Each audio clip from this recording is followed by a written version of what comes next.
Hello everyone, I'm Nola and I'd love to welcome you to my channel. If this is your first time, welcome. If you've been here before, welcome back and I appreciate you being here.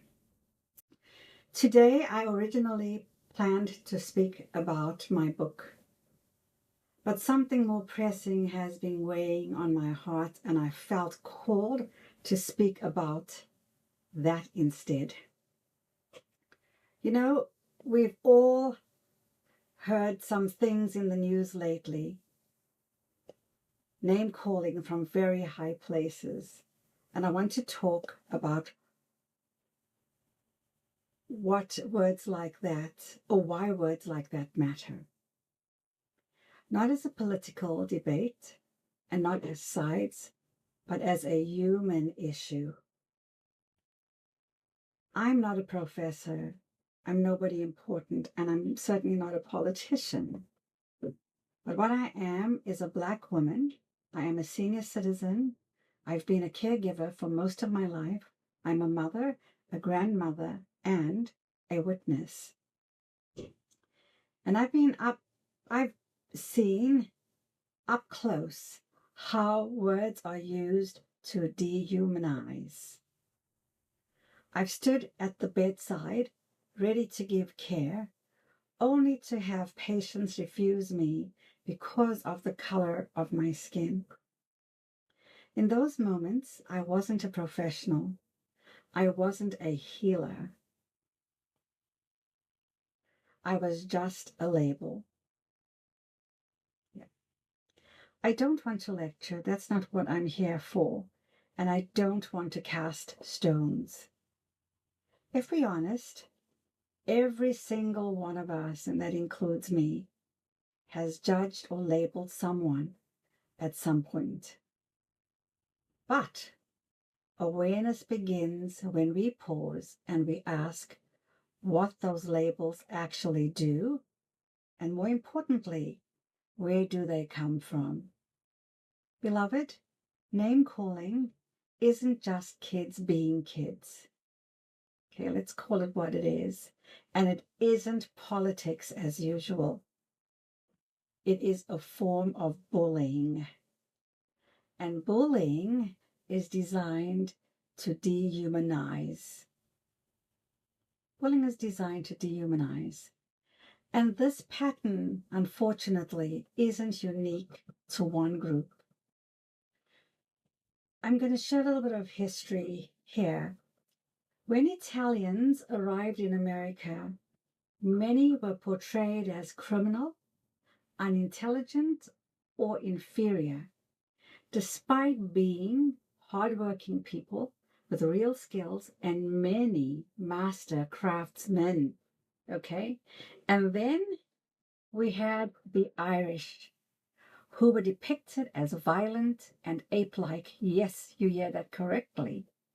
Violent and ape-like, and they weren't only targeted as immigrants, but as Catholics, viewed as disloyal and dangerous to the social order. And then we have the Mexicans, who were reduced to slurs used to justify exclusion and exploitation. And then Black, brown, and Native people in America, in Africa, and across the globe were portrayed through the same animalistic caricatures to rationalize domination and control. And what matters here is not only who was targeted, it's how. And the same visual language was reused again and again. Exaggerated features, animal imagery, ridicule, to strip people of dignity and to make inequality feel natural. And if it felt natural, it made it acceptable. And once a group is portrayed as less than human, denying them rights, resources, safety, or respect, it becomes easier to justify. Sad but true, right? And that is not accidental. That, beloved, was by design. It's a tactic. Those caricatures weren't created just to insult. They were created to erase labor.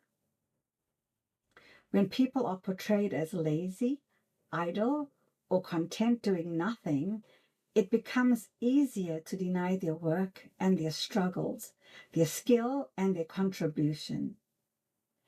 Once Black people were no longer legally forced into labor, the imagery shifted to depict them or us as lazy and undeserving, to justify exclusion from wages, land, and dignity.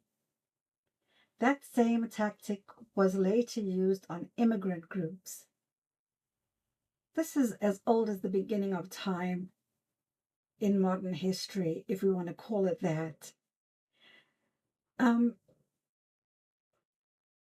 These tactics were used where skill was erased to keep the hierarchy intact, and groups were kept in your place until needed again. It allows a society to benefit from someone's labor and then later claim they never deserved the benefits of that labor at all. This happened to Black people after generations of forced work, as in slavery, and it happened to immigrant groups whose skills were suddenly reframed as criminality or incompetence when their presence became inconvenient.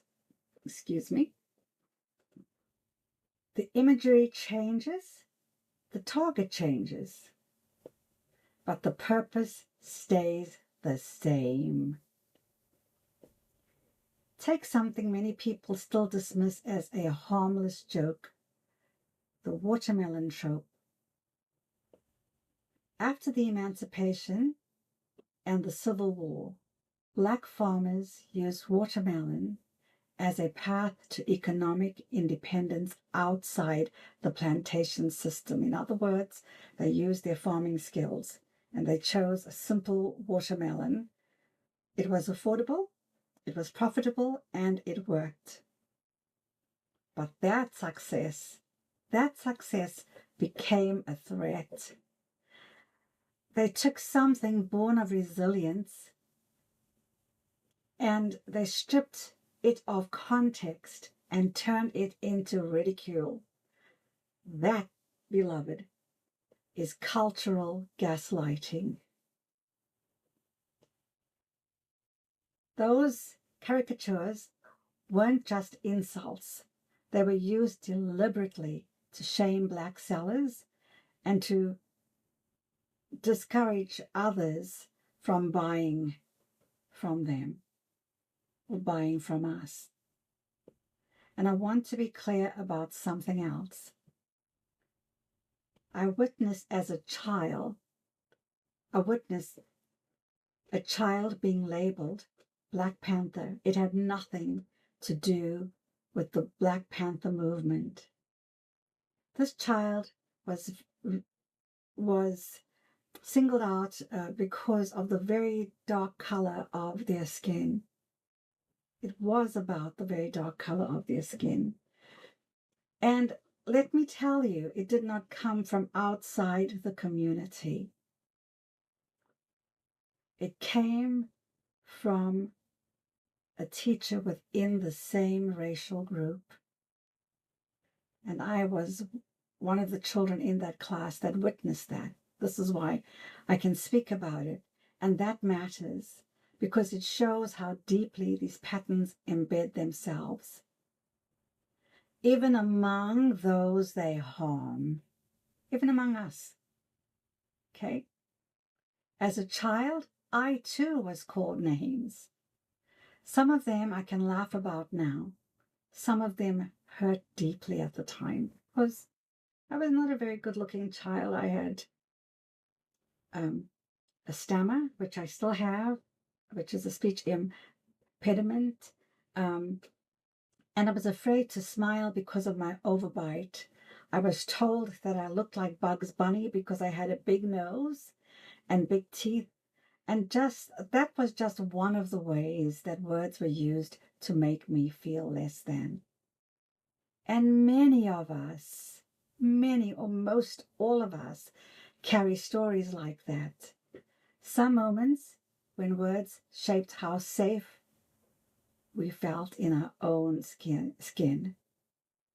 You know, those are the words that shaped how we felt in our own skin, made us question who we were and where did we fit in.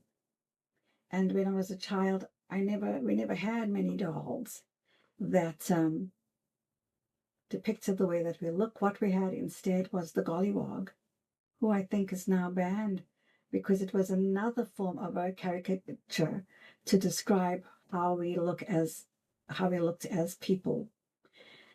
And then when my son, who is about 40 years old, almost 40 years old now, he came home from daycare one day as a 4-year-old boy, upset because another child told him he was too black for him to play with him.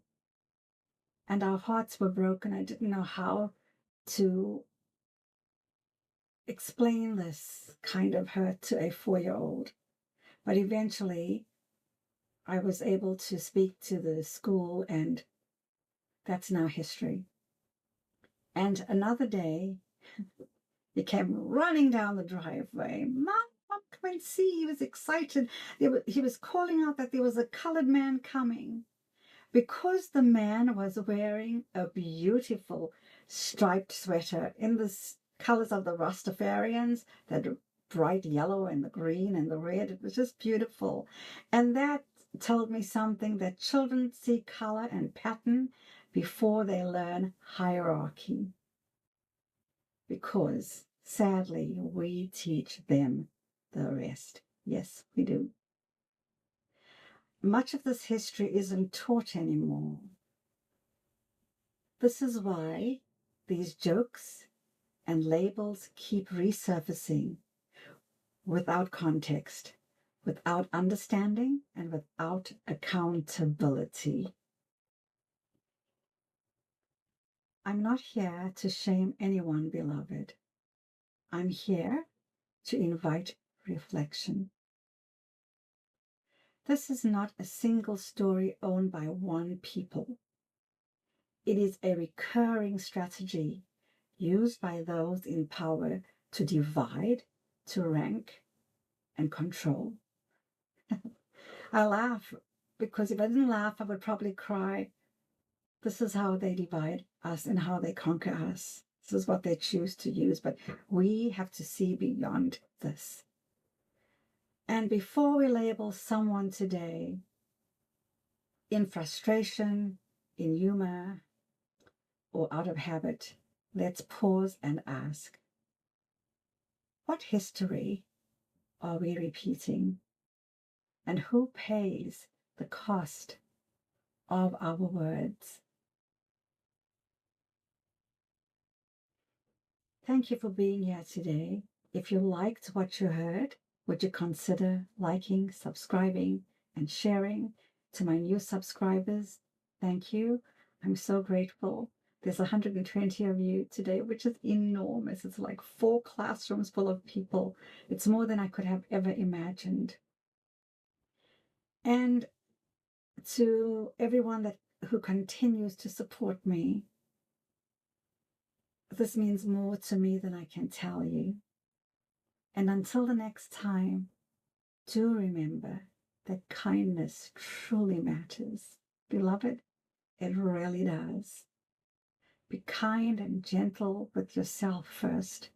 Remember to drink plenty of fluids, to regulate your system. Be mindful of what it is that you're listening to or who you are listening to. Question the source. Do your due diligence. And be kind to those you meet along the way, because everyone is dealing with something you know nothing about. Until the next time, do take care and bye for now.